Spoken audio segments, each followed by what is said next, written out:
How to fix the error performing query message on Facebook. Don't worry. In this tutorial, I'll show you several quick ways to fix the problem on your Facebook app. First, make sure your internet connection is working properly. Try switching between Wi-Fi and mobile data, then reopen Facebook and check if the error is gone. If the problem continues, update the Facebook app to the latest version.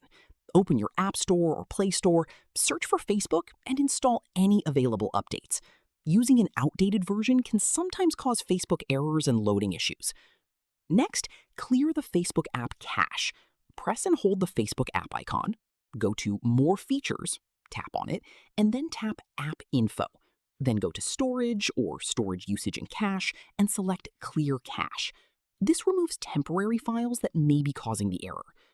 If that doesn't work, clear the app data or storage. Keep in mind that this will log you out of your Facebook account, so you'll need to sign in again afterward. If you're still seeing the error performing query message, uninstall Facebook completely and reinstall it from the App Store or Play Store.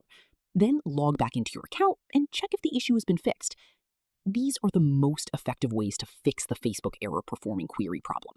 If this tutorial helped you, don't forget to like the video and subscribe for more Facebook troubleshooting and social media tutorials.